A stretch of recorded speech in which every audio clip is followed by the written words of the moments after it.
Hi guys, how are you all today morning?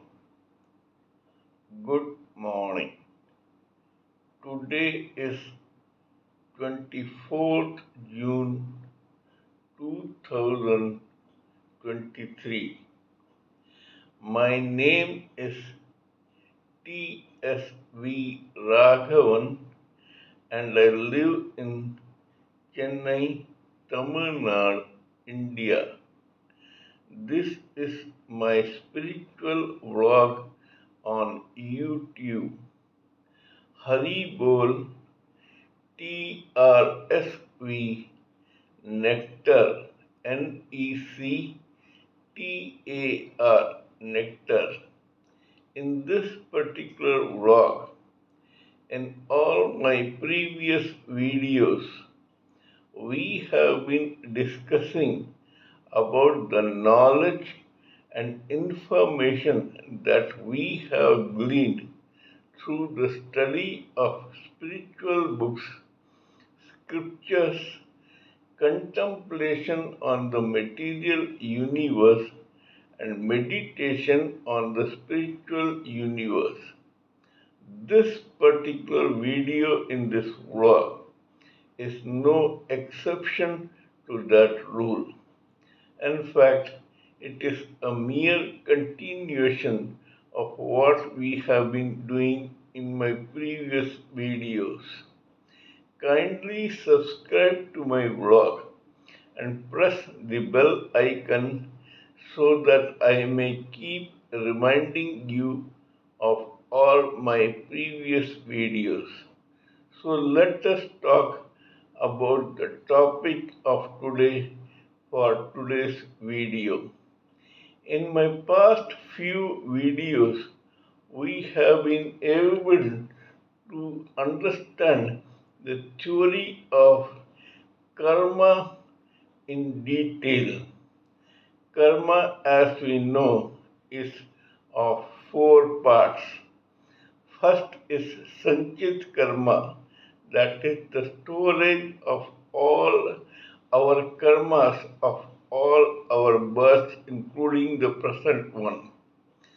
Second is Prarabdha karma, that is the slice of karma of Sanchit karma that we are born with in this particular lifetime or birth to work out. The third is Kriyamana karma, that is the karma that we do thanks to our own free will in this particular birth. Fourth is Agami karma, that is the residue of unworked karma from our prarabdha karma of this birth plus the kriyamana karma of this birth. This residue of unworked karma is again sent back to the originally existing Sanchit karma for future reference and for future births. This has been going on and on in the lives of every human living entity. In this process, we discussed about a couple of case studies to authenticate this theory about karma in detail. Today, we will discuss about one more such case study. In the year 1935 or 36, one boy was born in a very humble family in Delhi, in the capital of India. This boy was eventually christened as Om Prakash. His full name later on was Om Prakash Bali.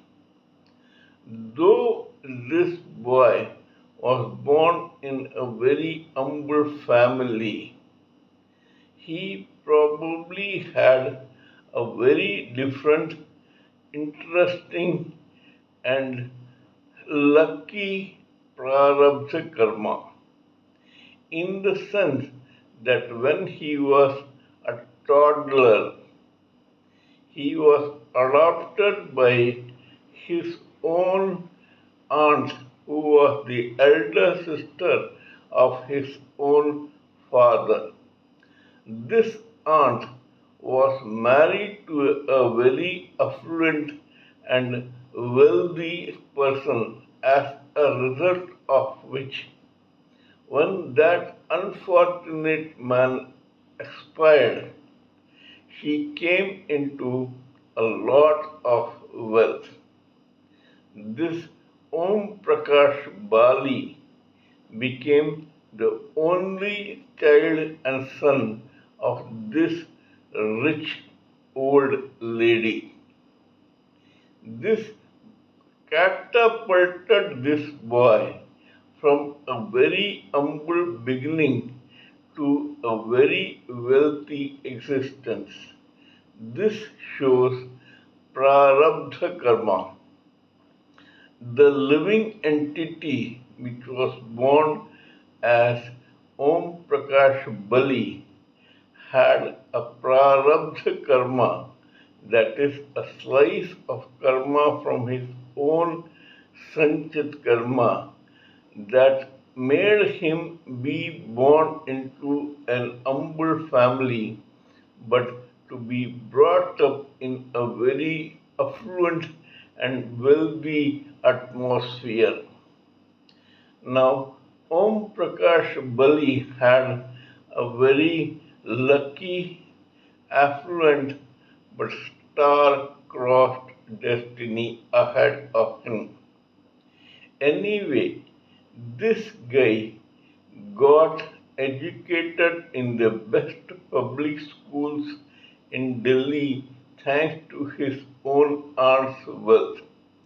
Not only that, even before he reached teen age, he was admitted to the reputed public school called Sindhya in Gwalior, where he lived in the hostel.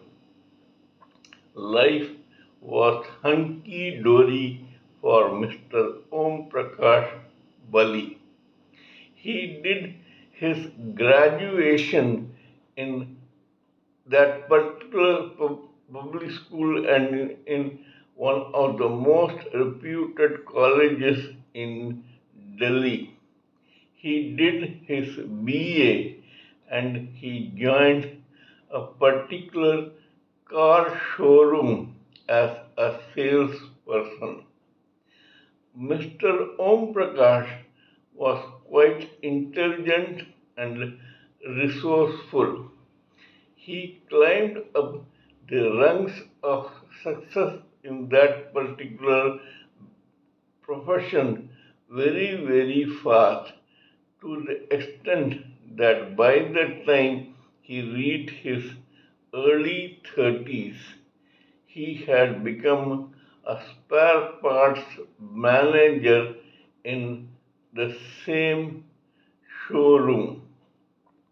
Till now, his prarabdha karma and his own capacity in the kriyamana karma as a very good salesman had come to effect. Mr. Om Prakash Bali's success as a salesman was just because of his own kriyamana karma, that is his free will. The prarabdha karma of his past birth brought him to a very enviable pedestal, and from there his kriyamana karma took over to such an extent that he had a very fast journey to success at a quite very young age. However, here his own Priyamana karma had a twist, probably because though this boy was from a very affluent background, probably during his way towards success, he picked up some bad vices and qualities and some maliciousness in him, which made him think like a complacent young man that everything will be cakewalk for him. Till now, this young man did not understand how destiny works. Anyway, thanks to his Kriyamana Karma as a spare parts manager, he was asked to entertain a foreign guest in a big hotel. This hotel is situated in a posh area in Delhi. When that foreign person was being entertained, that guy wanted liquor for his night feast or before his dinner. O.P. Bali, as Mr. Om Prakash was called, was forced to give company to this great white man or this foreigner, and now nemesis for whatever it was worth took over. Either this nemesis caught up with him because of his past prarabdha karma, or it was because of his present kriyamana karma. Anyway, it grabbed Mr. Om Prakash by his throat. Mr. Om Prakash, who had never touched whiskey before this, became an addict to this particular alcohol faster than you could say Om Prakash. He started loving his drink to such an extent that he became an addict to liquor. So much so that he started pilfering from his own office or his own showroom and go down to buy fresh liquor. The management came to know about this fast. It began making inquiries. One day, this Om Prakash was caught red handed pilfering from the spare parts area and later drinking out of a bottle during office hours in his own cabin in that particular showroom. When he was caught red handed, he was sacked from his job as a spare parts manager. As has been said in an English proverb, it is but a step from the sublime to the ridiculous. A man who was so powerful a spare parts manager in a successful car sales showroom was now on the roads without a job. Not only that, the management sued him for his pilferage. The same Mr. Om Prakash could experience quite a downfall. Probably his past karma was very good, as a result of which his prarabdha karma was so nice and so successful and lucky when he was born and brought up. However, for some reason, his Kriyamana karma was not so good. It brought him to shambles in a jiffy. Mr. Om Prakash Bali was in such dire straits financially that he had to go as a manager in one of his own customers' small company. From the sublime to the ridiculous, it had been a step. A man who was earning thousands as a spare parts manager came down to a few hundred rupees or 1000 rupees as an ordinary salesman in that humble company. Mr. Om Prakash Bali suffered this fate for 7 years. All this was because of his own prarabdha karma plus kriyamana karma and a coloring of both. We cannot understand whether it was all kriyamana karma or whether it was a seed sown long back in his prarabdha karma to be worked out. Anyway, this Mr. Om Prakash Bali met with a very violent end when he met with an accident when his bike hit a truck in a place called Najafgarh Road on the outskirts of Delhi. Mr. Om Prakash Bali died instantly.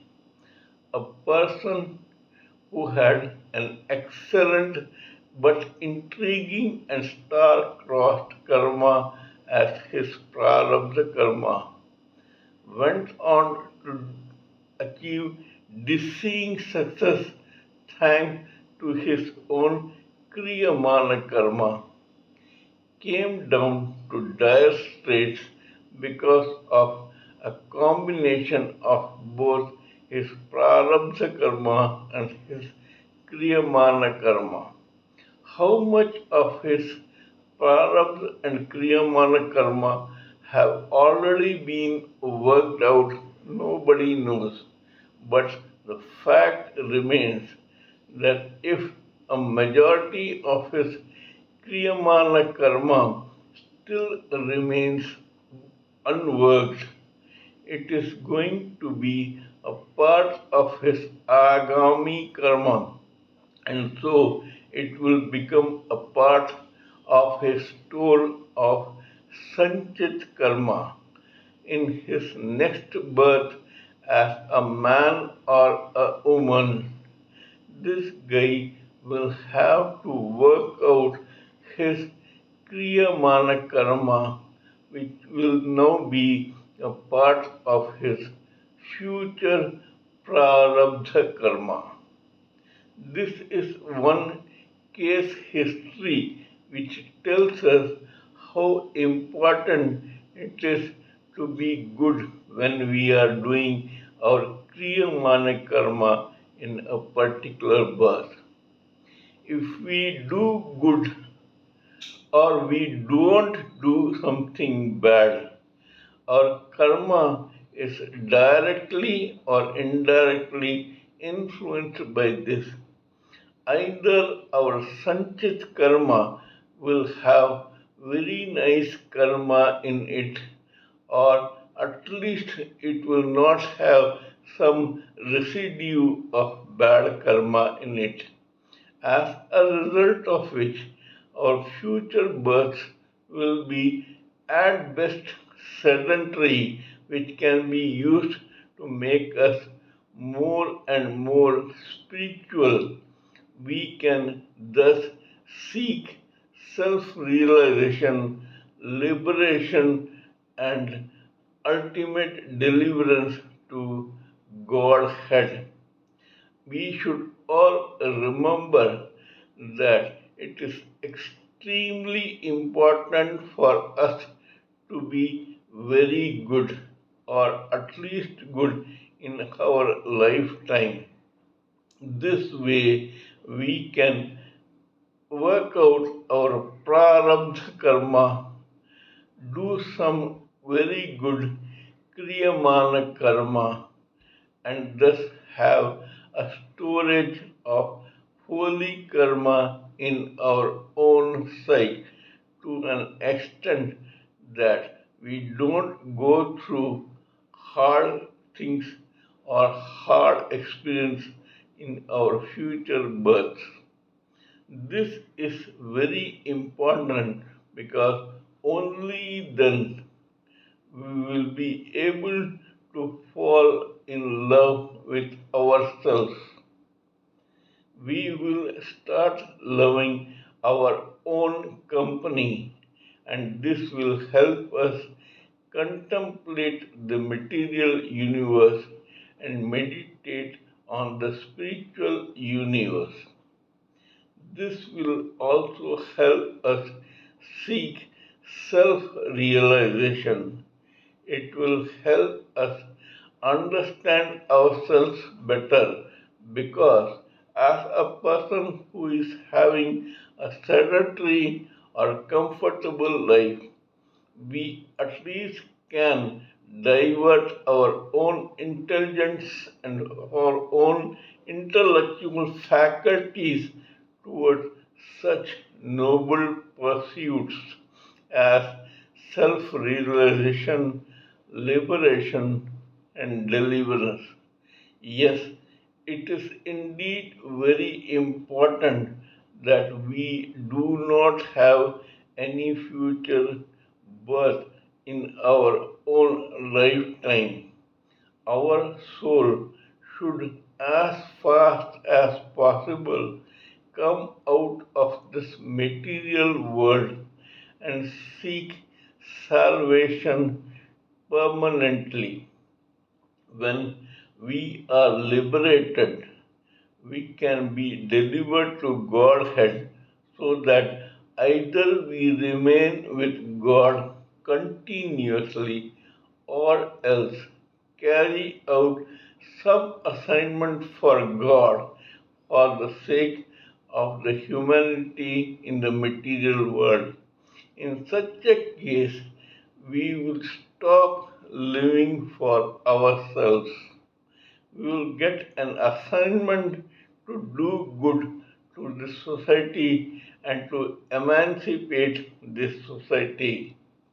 We can be this society's friend, philosopher, and guide. This is not so difficult as you think. There have been several monks, saints, renunciants, rishis, maharishis, noble persons, spiritual beings, godmen, etc., even before. They also began their life just like what we did. The only difference is, whereas they realized this fact before, we are going to realize it now. No problem. Better late than never. Let us get spiritually inclined in such a way that we escape this endless journey of birth and death so that we also join this big list of monks, godmen, spiritualists, etc., and become a part of the Supreme Personality of Godhead. That must be the aim of our life in this particular universe, which is, if material, not at all worth enjoying, and if it is spiritual, it is the ultimate abode. Kindly let me know what you think of my talk on this particular case history. Please give me your own expert views, thoughts, and ideas so that I may blend everything together for the sake of this society. Before concluding, let me remind you that I am also a published author with Amazon Kindle and paperback. I write on spiritualism, fiction, and assorted subjects. Spiritualism happens to be my favorite subject. Before we meet each other in my next video, it is good morning from TSV Raghavan.